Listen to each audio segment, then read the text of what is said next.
जम्मू कश्मीर में जो भारतीय जनता पार्टी का नैरेटिव था, कांग्रेस ने और राहुल गांधी ने सब नैरेटिव को खत्म कर दिया। चुनाव बीजेपी अपने मन से नहीं करा रही है, वो सुप्रीम कोर्ट करवा रहा है। परिसीमन का काम, वोटर लिस्ट को अपडेट करने का काम, सब काम करने के बावजूद भी आप चुनाव कराने के लिए तैयार नहीं हुए, और विधानसभा चुनाव भी आप लोकसभा चुनाव के साथ नहीं करवा पाए। गोया कि जो आपका कानून व्यवस्था बेहतर होने, हिंसा को रोकने, घुसपैठ को रोकने और लोगों की नाराजगी दूर होने का जो आप दावा कर रहे थे, वो भी खोखला साबित हुआ।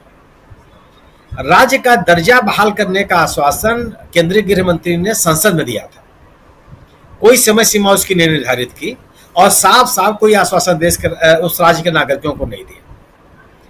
कांग्रेस उससे आगे बढ़ करके कही कि हमारे इलेक्शन का एजेंडा यही है, राज्य की बहाली। हमारे इलेक्शन का एजेंडा यह है, नेशनल कॉन्फ्रेंस का कहना है, पीडीपी का कहना है कि 370 के ऊपर जन भावनाओं का ख्याल।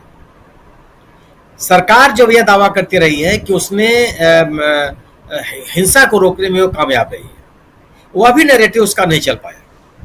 आप याद कीजिए कि जब 2014 में मोदी सरकार सत्ता में आई, उस साल घुसपैठ के कारण या आतंकवादी हिंसा के कारण सामान्य नागरिकों के हताहत होने की संख्या 250 थी, 250। आज जब हम और आप बहस कर रहे हैं, हम आप और आप इस विषय की चर्चा कर रहे हैं, तो यह संख्या अगस्त तक ही 600 से ऊपर चली गई है। अगर आप यह बात करते हैं कि 370 खत्म होने, लेफ्टिनेंट गवर्नर का राज होने, राज्य का दर्जा खत्म होने के बाद आपने आतंकवादी घटनाओं पर रोक लगाई, या और उनके कारण से सशस्त्र बलों के लोगों के हताहत होने की संख्या घट गई, वो भी नहीं हुआ।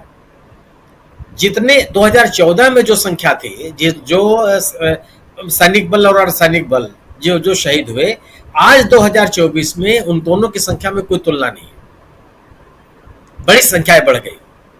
तो राज्य का दर्जा देने का जो मुद्दा था, कांग्रेस ने आपसे छीन लिया। रोजगार का जो विषय था, वो भी जो आपका नैरेटिव चल रहा है बीजेपी का, वो भी फेल है। बीजेपी ये बताती रही है कि 370 खत्म होने के बाद बड़े पैमाने पर निवेश हुआ। निवेश किसने किया? पश्चिमी देशों ने किया, इस देश के कारपोरेट्स ने किया। किसने निवेश किया? जो निवेश अभी तक आए वो भी पश्चिम एशिया के देश है, और भी कोई बहुत बड़ी संख्या में नहीं आए, बहुत बड़ी मात्रा में नहीं है। आपका निवेश का भी जो नजरिया था वो भी नहीं है। और आज जम्मू कश्मीर में जो बेरोजगारी दर है, वह राष्ट्रीय स्तर की तुलना में बहुत ज्यादा है, 10% 11% के आसपास है, जो राष्ट्रीय औसत से बहुत आगे है। ये भी नैरेटिव आपके पास नहीं है। तो नागरिक सुरक्षा का विषय आपके पास नहीं रह गया, बेरोजगारी का ही मुद्दा आपके पास नहीं रह गया, आतंकवादी घटनाओं को रोकने का जो आपका दावा था वो भी आपके साथ नहीं रह गया। अब आप दावा करते हैं अपने पक्ष में कि हमारे कानून व्यवस्था बेहतर होने से पर्यटकों की संख्या बहुत बेहतर हुई है। इस पर्यटकों की संख्या का उस नैरेटिव को मजबूत करने के लिए आप आंकड़ों के साथ खिलवाड़ क्या करते हैं कि जो वैष्णो देवी तीर्थ यात्रा करने वाले जाते हैं लोग, वो भी पर्यटकों की संख्या में गिन लिए जाते हैं, जो पहले नहीं होता था। जो अमरनाथ के तीर्थ यात्री हैं, उनको भी आप पर्यटकों की संख्या में गिन लेते हैं, जो पहले नहीं होता था। तो कानून व्यवस्था बेहतर करके पर्यटन को बढ़ावा देने और रोजगार के अवसर सृजित करने और आर्थिक व्यवस्था बेहतर होने का जो आपका नैरेटिव था, वो भी कांग्रेस से खत्म कर दिया, क्योंकि आप गलत तथ्य लोगों के सामने रख रहे हैं। अब आपने कोशिश की कि जो परिसीमन में जहां सबसे कम जनसंख्या, माने 48% पॉपुलेशन रहती है जम्मू एरिया में, 42%, वहां जो सीटों की संख्या है वो आपने 48% कर दिया। और जो जनसंख्या रहती है घाटी में 58%, वहां आपने सीटों की संख्या कम कर दी 47%।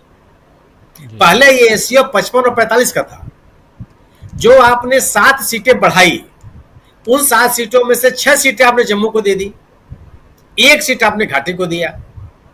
इस गुणा गणित के अनुसार आप सत्ता हासिल करना चाहते हैं। जो इस साल के लोकसभा के चुनाव के परिणाम आए हैं, उससे भी आप उसमें सफल होते हुए नहीं दिखते। अगर इस साल के लोकसभा चुनाव के परिणामों को आप देखें, तो पहली बात कि जो घाटी में जो तीनों संसदीय क्षेत्र हैं, उन तीनों संसदीय क्षेत्रों में भारतीय जनता पार्टी चुनाव में मैदान में ही नहीं उतर पाई, उसको उम्मीदवार भी नहीं मिल पाए, कोई प्रचार नहीं किया, वोट भी मांगने नहीं पाए, कोई आपको सहयोगी दल नहीं मिला। मतलब जो लोग जो दल आपके साथ सहयोग भी करने के लिए तैयार होते थे विधानसभा के चुनाव में या सरकार बनाने में, वो भी आपके साथ नहीं है।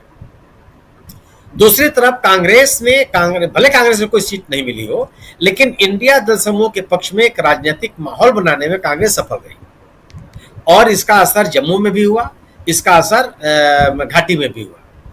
नेशनल कॉन्फ्रेंस निश्चित रूप से बड़ी पार्टी है, निश्चित रूप से उसका संगठन बहुत मजबूत है, लेकिन वो कांग्रेस के अभाव में, कांग्रेस के बगैर चुनाव अभियान को आगे ले जा पाएगी, मुझको निजी तौर पर इसमें संदेह है। और मैं इस बात को इस आधार पे कहता हूं कि अगर नेशनल कॉन्फ्रेंस का घाटी में इतना ही दबदबा रहता तो बारामूला से उमर फारूक चुनाव नहीं आते, वहां उनको चुनाव का हारने का सामना नहीं करना पड़ता, महबूबा मुफ्ती को चुनाव हारने का सामना नहीं करना पड़ता, वहां इंजीनियर राशिद चुनाव नहीं जीत पाते, हुए 2 लाख के से ज्यादा मतों के अंतर से। कांग्रेस की मौजूदगी जम्मू कश्मीर के राज्य में गैर भाजपा राजनीति के लिए निहायत आवश्यक है, क्योंकि गैर भाजपा राजनीति को दृढ़ता के साथ प्रभावी तरीके से आम लोगों के बीच में कांग्रेस नहीं पहुंचाया। निश्चित रूप से उस संगठन की जहां तक आवश्यकता होगी, नेशनल कॉन्फ्रेंस की आवश्यकता है। नेशनल कॉन्फ्रेंस से करीब इस लोकसभा के चुनाव में सर्वाधिक मत प्रतिशत आप देखेंगे तो नेशनल कॉन्फ्रेंस को मिली है। बीजेपी दूसरे नंबर पर है, भारतीय कांग्रेस तीसरे नंबर पर है, पीडीपी चौथे नंबर पर है। लेकिन अगर आप नेशनल कॉन्फ्रेंस, कांग्रेस और पीडीपी और सीपीएम, इन 4 दलों को मिला लें जो इंडिया दल समूह के सदस्य हैं, तो उनके सामने भारतीय जनता पार्टी कहीं नहीं ठहरती। भारतीय जनता पार्टी को केवल 25 सीटों की बढ़त है और 2014 के विधानसभा चुनाव में जो कांग्रेस बीजेपी का मत प्रतिशत था वह घट करके 24% रह गया, 2% की गिरावट है उसमें। दूसरी तरफ नेशनल कॉन्फ्रेंस का वोट प्रतिशत बढ़ा है, कांग्रेस का वोट प्रतिशत बढ़ा है। तो राज्य के एक हिस्से में जहां सर्वाधिक पॉपुलेशन है वहां बीजेपी का कोई हस्तक्षेप नहीं है, चाहे वो अनंतनाग हो, चाहे बारामूला हो, चाहे कुपवाड़ा हो, चाहे उस इलाके के जितने भी मैंने घाटी के 10 जिले हैं, उन 10 जिलों में भारतीय जनता पार्टी कमजोर है। दूसरी तरफ अगर आप जम्मू में आएंगे जहां भारतीय जनता पार्टी की निश्चित रूप से मजबूत स्थिति है और दोनों लोकसभा सीटें वो जीत के गई है, लेकिन जम्मू के इलाके में खासतौर से जम्मू, सांबा और कठुआ, राजौरी, पुंछ, इन इलाकों में जो आतंकवादी घटनाएं बढ़ी हैं, यह लोगों को निराश करती है कि आप जो लोगों को एक सुरक्षित रखने का आश्वासन दिया था, आपका यह भी नैरेटिव फेल है और आतंकवादी घटनाएं, घुसपैठ की घटनाएं, हिंसा की घटनाएं बढ़ी हैं, जबकि इन इलाकों में इस तरह की हिंसात्मक घटनाएं नहीं होती थी। कठुआ और सांबा बहुत सुरक्षित इलाके माने जाते थे, तो आतंकवादी घटनाएं बढ़ी, उन इलाकों में भी घटनाएं हो रही हैं जो सुरक्षित मैदानी इलाके माने जाते थे और घुसपैठ की संख्या में नियंत्रण नहीं हुआ।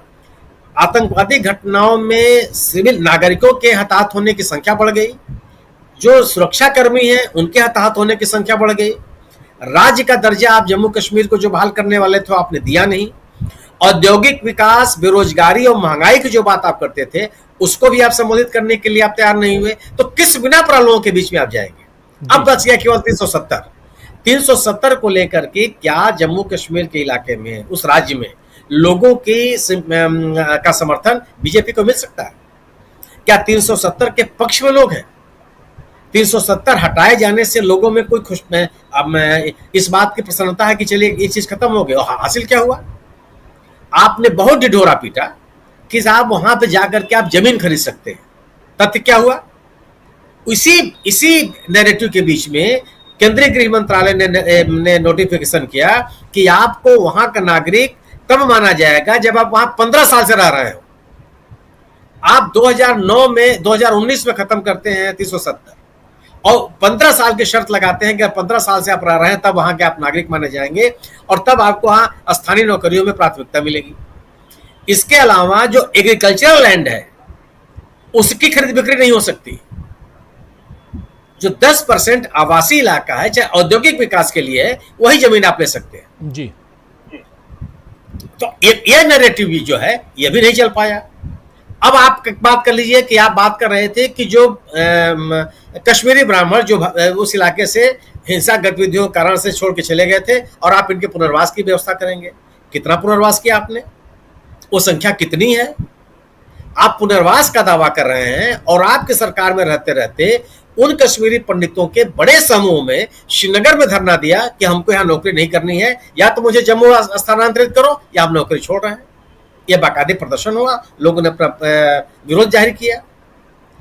तो बीजेपी ने जो भी नैरेटिव बनाने की कोशिश की, 370 खत्म होने से लेकर के कश्मीरी पंडितों के पुनर्वास का, रोजगार के अवसर सृजित करने का, महंगाई को नियंत्रित करने का, आप जम्मू की स्थिति देख लीजिए।